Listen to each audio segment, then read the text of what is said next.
Phase 1 تھا، phase 2 نہیں تھا، ان کے تمام ساؤتھ میں ہمیں ضرورت تھی، تو آج اس کی بھی گراؤنڈ بریکنگ ہم نے کر دی.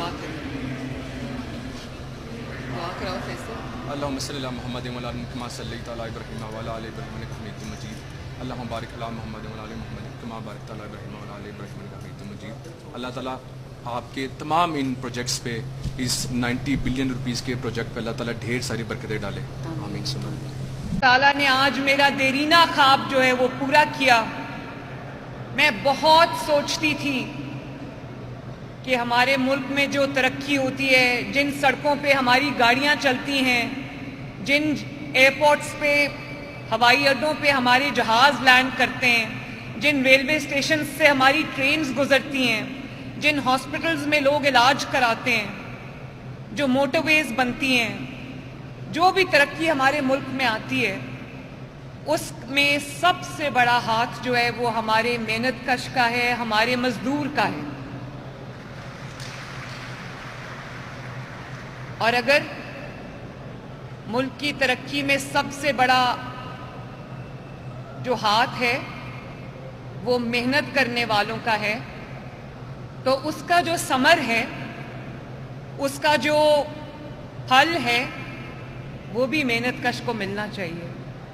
اور میں آج اللہ تعالیٰ کا شکر ادا کرتی ہوں کہ بہت چھوٹی سی کوشش ہے، لیکن 12.5 لاکھ خاندانوں کو، محنت کش خاندانوں کو ہم جون 1 سے ہم راشن کارڈ دینے جا رہے ہیں، جن سے ان کو اس کارڈ کے ذریعے 3,000 روپیہ مہینہ ان کو ملے گا.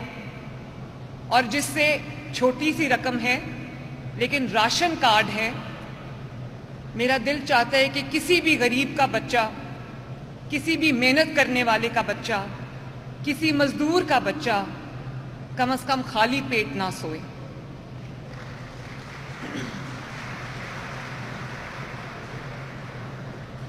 اور میں اس کے لیے ہمارے جو لیبر منسٹر ہیں، بہت محنتی ینگ ڈائنامک منسٹر ہیں، فیصل کھوکھر صاحب، میں ان کو بھی شاباش دیتی ہوں، ان کی منسٹری کو، ان کی ٹیم کو شاباش دیتی ہوں. اور میرے جو مائنز اینڈ منرلز کے ہارڈ ورکنگ ینگ منسٹر ہیں، شیر علی گورچانی، میں ان کو بھی شاباش دیتی ہوں کہ 40,000 کارکنوں کے راشن کارڈ بھی اس میں شامل ہیں ماشاءاللہ. تو یہ جیسے کہ ابھی شیر علی نے کہا کہ ہم اس نمبر کو انکریز کریں گے. ابھی ہم اس کو تقریباً 50 بلین سے شروع کر رہے ہیں، 50 ارب روپے سالانہ. لیکن میری یہ کوشش ہوگی کہ جتنے زیادہ اس کے اندر جو محنت کش خاندان ہیں، محنت کش افراد ہیں، وہ جتنے اس میں زیادہ سے زیادہ شامل ہو سکیں ہم ان کو کریں. آج انڈیا اور پاکستان کے بارڈرز پہ ٹینشن ہے، ایک خطرہ منڈلا رہا ہے. فکر کرنے کی ضرورت نہیں ہے. اللہ تعالیٰ نے پاکستان کو اور پاکستانیوں کو اور پاکستان کی افواج کو اتنی طاقت دی ہے کہ وہ دشمن کا ہر وار کا مقابلہ کر سکتے ہیں. لیکن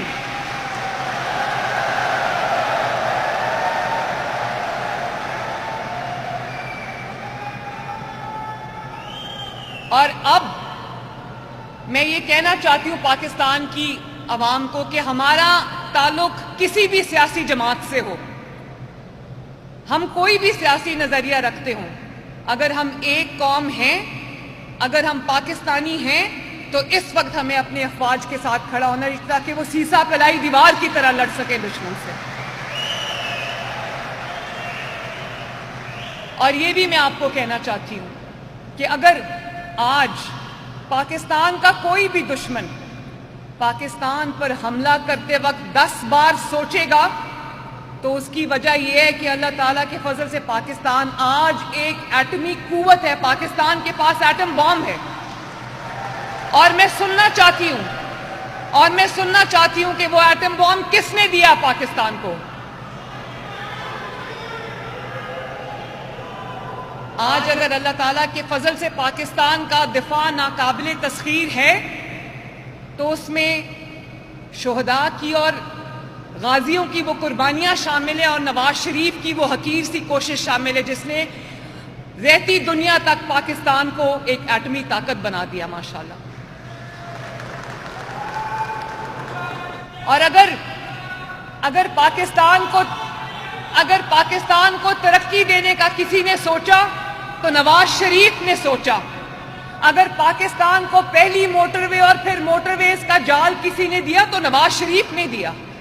اگر 14,000 میگا واٹ بجلی کے کارخانے لگائے تو نواز شریف نے لگائے. معیشت جب بھی ترقی کی نواز شریف کے دور میں کی. مہنگائی جب بھی نیچے گئی نواز شریف کے دور میں گئی. جدید ٹرانسپورٹ سسٹم چاہے وہ اورنج لائن ہو یا وہ میٹرو بس ٹرین ہو وہ نواز شریف نے دی. الحمدللہ سڑکوں کا جال نواز شریف نے بچھایا. اور اب یہ 1 سال کی قلیل مدت میں میرے بہنوں اور بھائیوں آپ جانتے ہو یقین نہیں آتا کئی دفعہ کہ 12 مہینے کی قلیل مدت میں یہ جو اپنا گھر سکیم ہے یہ ہم نے سپٹمبر میں لانچ کی تھی. نومبر میں پہلے قرضے ملنے شروع ہوئے. آج آپ جانتے ہو 30,000 گھر بن چکے ہیں الحمدللہ اس کے.